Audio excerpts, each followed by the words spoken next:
when you're picking up beef, especially if you're getting a quarter or a half or a whole or 3/4 of a beef, one thing that the butcher will ask you to do and that you should do is bring boxes to pick up all that meat, because if you're like us and you have your hamburger package in a 1-pound package or 2-pound packages, that's a lot of small packages. And same with the steaks and the roasts, so you need to bring a bunch of boxes. So I do have the back of my SUV full of boxes and coolers to bring that home with. Okay, we are at Boston's Beef House, and this is where I have been taking our animals to be butchered for 24 years. So my husband's a hunter, and he usually gets an elk or at least a deer every year, and so this is the best place that I have found to butcher in our area. And if you're looking for a butcher, I would definitely recommend you find someone that does shrink wrapping their meat and double shrink wrapping their meat, because if you're buying a large amount of beef, you don't want it to get freezer burned, and that's the best way to prevent it, is with the shrink wrapping and double shrink wrapping. And also find a butcher that's been in business for a long time and has a lot of really good reviews, because if you get a bad butcher, it kind of ruins your experience buying beef. You want someone that's going to trim it the way you want it trimmed and butcher it and give you all the cuts that you want. And so I highly recommend Boston's if you are in this area in the Treasure Valley. If not, definitely find someone that does the shrink wrapping and who has a lot of good reviews. I'm just going to head in here, and can't see very much of it behind me, but I'm going to head in here and I've got a check for them, and then I'll be bringing out a half a beef and we can load that in the car.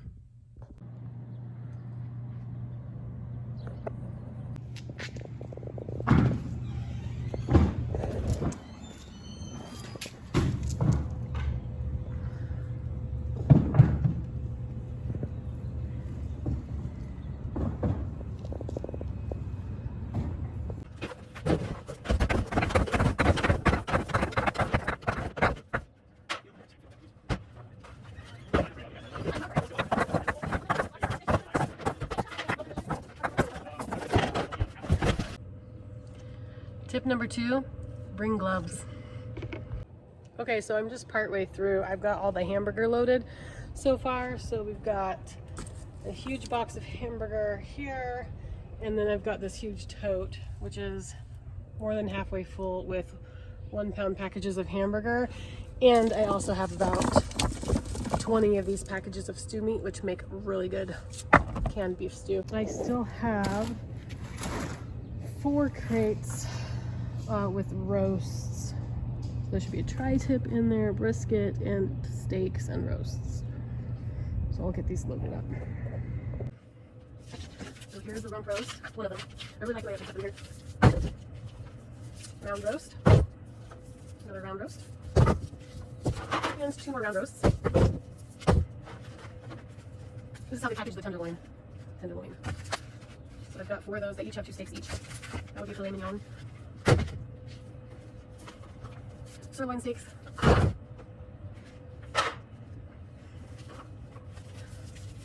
The beef brisket. More sirloin steaks. These are huge. Another rump roast. Sirloin tip roast. This is a really good one. Package of T-bone steaks. Flank steaks. Beef boils with broth. My lovely tri-tip.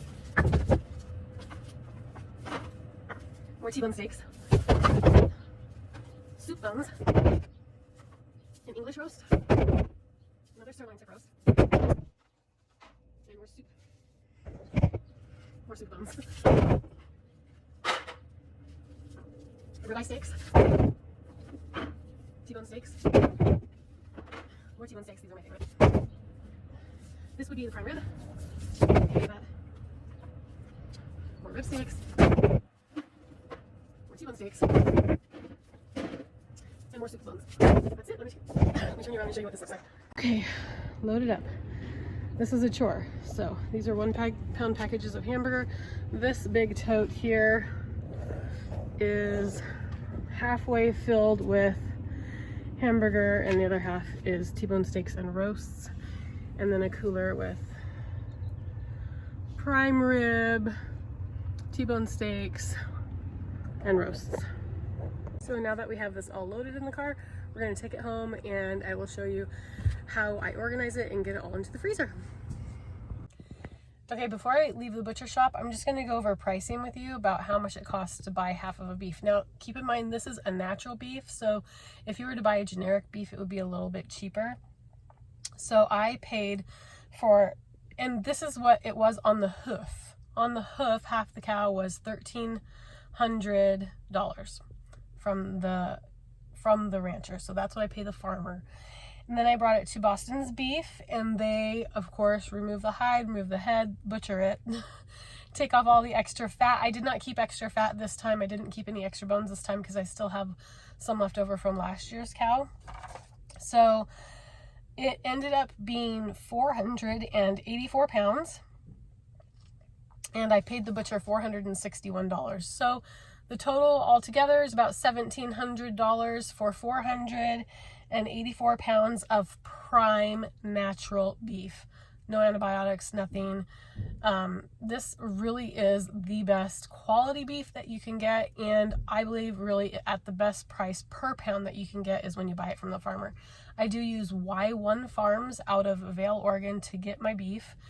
They are awesome. They work with nutritionists. Their cattle are top-notch, high quality, well cared for beef, and they feed them and finish them out to perfection.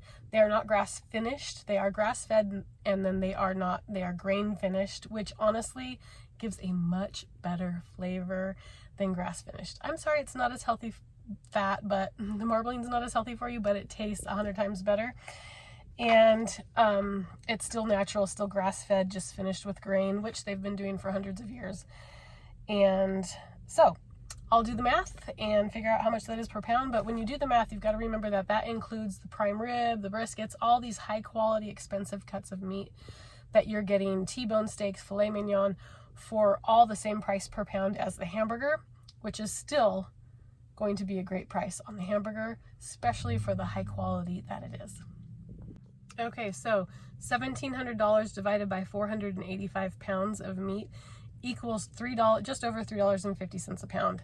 And that is, I mean, honestly, to buy hamburger for $3.50 a pound is a really good deal. To buy a prime rib roast for that much per pound is insane. Filet mignon, brisket, all those cuts of meat that you just love, the T-bone steaks, the tri-tip, all for the same price per pound by buying it from the farmer and having it butchered yourself. So if you're thinking about buying a quarter or a half of a beef, I highly encourage you to do so. If you have any questions, leave them in the comments below and I'd be more than happy to help. Welcome to the garage. We just got done loading this freezer right here with the half of beef that we just bought. I did have some hamburger left over, but I did put that over here in the small chest freezer. And I'm just gonna show you how we've got it organized. Sure. So one thing I definitely recommend when you're picking up your beef is to bring or wear gloves because it's super cold. So on the bottom shelf here, I just have some freezer jam juices and then soup bones. This whole door is filled with 1 pound packages of hamburger, except for the top shelf, which is all stew meat, which makes the best beef stew. And the hamburger and stew meat did overflow to my top shelf, which I also have freezer jam and a few other things that I keep in the freezer there. Second shelf is 3 rows deep of 1 pound packages of hamburger, and that's 4 or 5 rows high, mostly 5 rows high hamburger. Second shelf is all roasts, so the tri-tip, the brisket, all the round roasts, prime rib on that shelf. And then I do have some seeds that I keep for emergencies back here, but on this bottom shelf I've got all the T-bone steaks, These are all T-bone steaks. These are rib steaks, and then back here we have sirloin steaks, and then up here the filet mignon steaks. And that's it. That's what 450 pounds of beef looks like. I hope that this video helped you if you're looking to buy a quarter or a half of beef. If you haven't subscribed yet, please do. We'll see you next time.